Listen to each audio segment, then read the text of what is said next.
We may be a few months from the start of the regular season, but there's a couple players on the Patriots roster that are going to have to step up this season, or they're going to be gone after or even before the 2025 NFL season begins. Welcome to Patriots Today by Chat Sports. I am your host, Brett Alper, and on today's show, I'm going to give you 3 players that are in do or die mode heading into this season, or they could be gone from the Pats. Let's start off, and a lot of you guys might be surprised about this one, but with the drafting of TreVeyon Henderson, I think Rhamondre Stevenson needs to have a great season, or his future could be up in the air for the Patriots. I don't want to necessarily say it was an awful season from Rhamondre.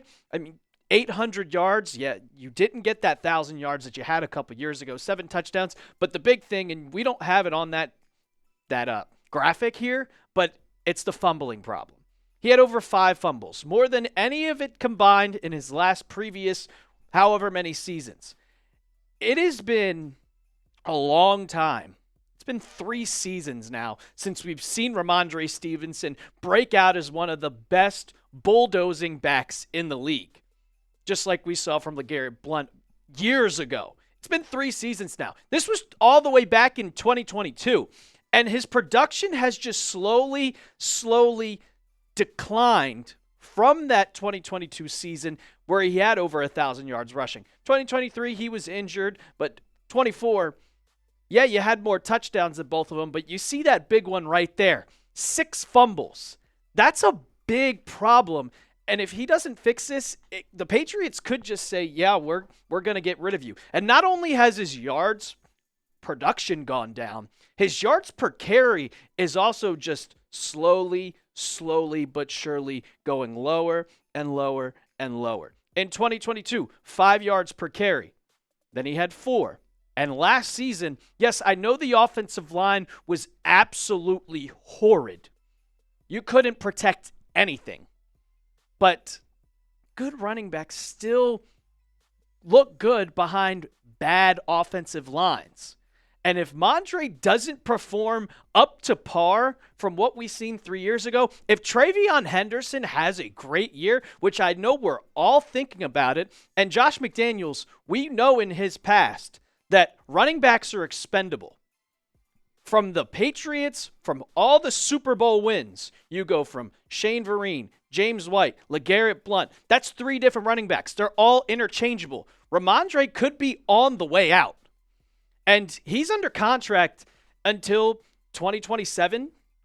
He signed that 4-year extension. He has an out, but if he opts in, he'll still be 2 years with the Patriots. I could see him gone.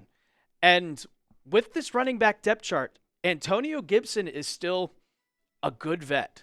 He's not making a lot of money. You could go TreVeyon Henderson as your running back 1. Larson, who's the undrafted free agent, he's kind of opened up some things, especially with OTAs last week, where we didn't see Rhamondre on the field, just unfortunately because his father passed away. May he rest in peace. And Rhamondre finally went back to practice later that week.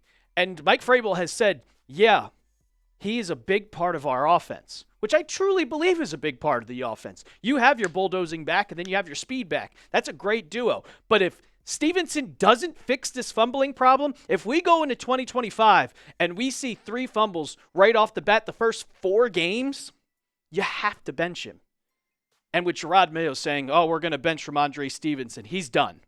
And then the very 2 days after his comment saying he was benched, lines up. He plays. I don't want to deal with that. I don't want to have to deal with it. And if Rhamondre can't fix that fumbling problem, which I truly believe he will, I would like to see him still be on this team, but you have that opportunity of you could trade him. I could see the Patriots trading him. Somebody will take a chance on Rhamondre Stevenson for what they saw in that 22 season. It's a big ask, but I think it can get done. I really do think it could get done. And what I also hope could get done is this May sub battle. We didn't beat the Dolphins today. We did not. We did not beat the Dolphins today. They're smoking us. But the Bills breakdown is also beating us. Come on, guys. I get the Bills can beat us on the field, but let's not have them beat us in the sub battle. hit that big red sub button. Let's get this up to 600 by the end of this week. Come on, we can do it. We can beat the Bills breakdown. We don't want to see another chat sports channel, especially an AFC East rival, beat us. YouTube.com/Patriots Today. Now, we talked about Rhamondre Stevenson. I want him on this team. I love Rhamondre. But the next guy that is a make-or-break season, and we've talked about him a ton. And it's the offensive lineman, the guard, your 2022 first-round pick, Mr. Cole Strange. This could be a really I could see this being a bounce-back year for Cole Strange. Now, he's coming off an injury. He only played in a few games last year, so I'm not going to put up his 2024 stats because he didn't even play 5 games. The Patriots declined his 5th-year option. That is a big sign of they don't want to have to deal with him past this season.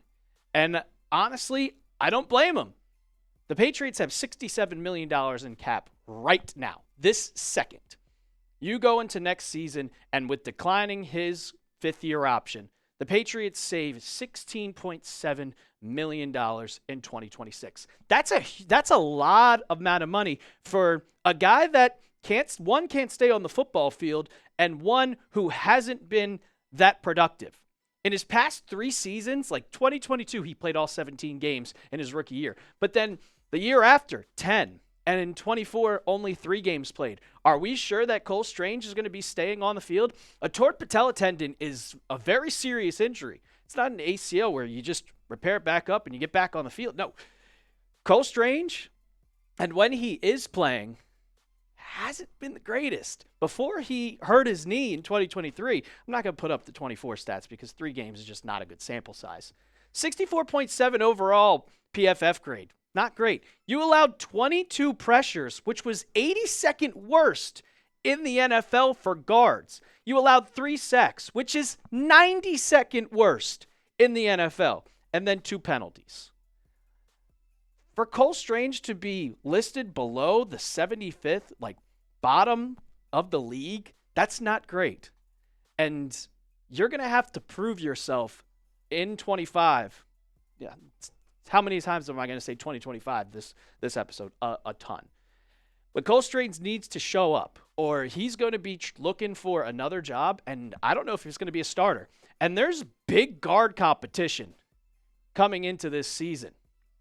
Yes, we all know Cole Strange could play center. But when you have Garrett Bradbury, that's a pretty good center.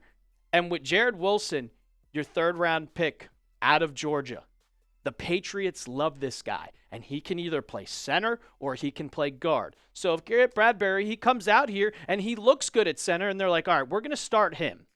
Jared Wilson might take some of the snaps at left guard and have that competition with Cole Strange.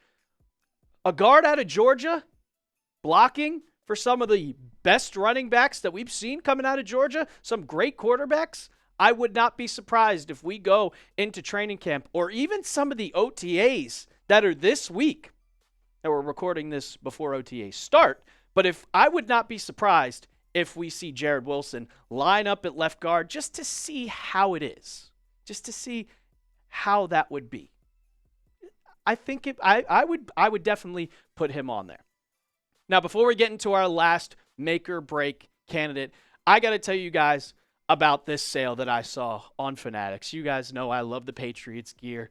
I wear a different hoodie every single time, and I love golfing, and this is a great polo.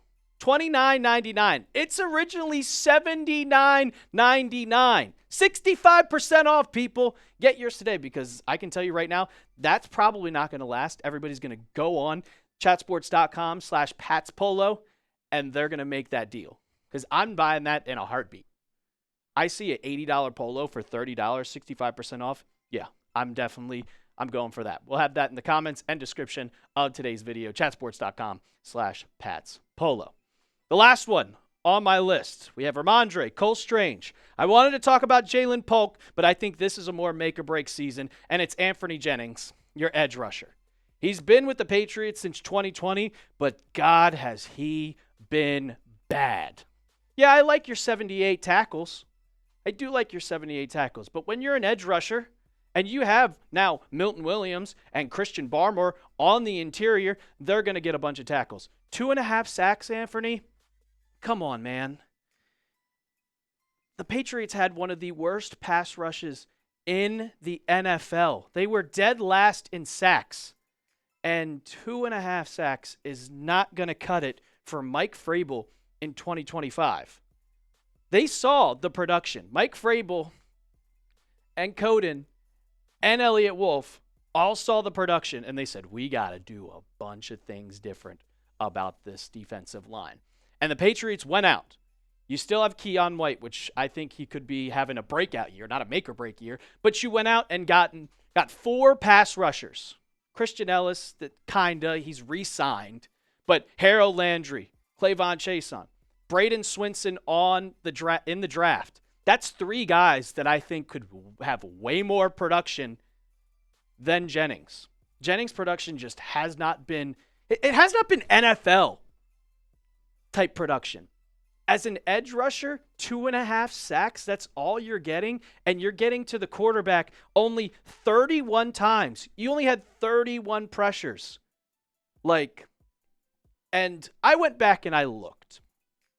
Just at when when Mike Vrabel was with the Titans, and they were the 1 seed in 2021. I went back and I looked at some of their edge rushers. They did have Harold Landry, who is way better, but they had Bud Dupree and Harold Landry on each side.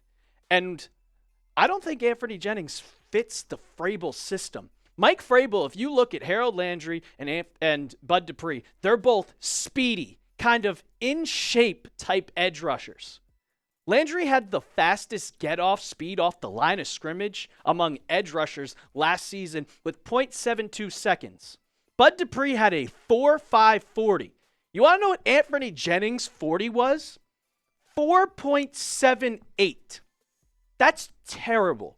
He doesn't fit in that Mike Vrabel type defensive edge rush system where he wants to go speed. Get off quick. We're not going to bulldoze you. We're going to use finesse, and we're going to use a lot more speed to get to the quarterback. And he's not going to start. I don't think he's going to start. And honestly, if he doesn't show up to par, forget a make-or-break season, I don't know if he's going to be on this roster in 2025. He could easily be a cut candidate going into training camp, going into that 53-man roster, because you have Harold Landry, you have Clavon Chason, you have Keon White, you have Braden Swinson. You have so many more productive options than Anfernee Jennings that he just might be the odd man out, and especially with his production, it's just not going to work. It's not going to work. 2.5 sacks, man, that's terrible. That's terrible as an edge rusher. And I think he had over 800 snaps. Come on, man. Be better. Be better, Anfernee. Be better. Before we get out of here, I'll ask you guys one more question. Name a player who you think is facing a make-or-break season in 2025. I mentioned one other guy, Jalen Polk, going into his second year. He was not productive in 2024. He has Drake May throwing to him now, so I think that is a good option for him. It's a make-or-break season for him as well. Don't forget to follow me on Twitter and Instagram at @TheRealAlper. We're talking Patriots all day long. Hit me up with a follow. And as always, let's go Pats.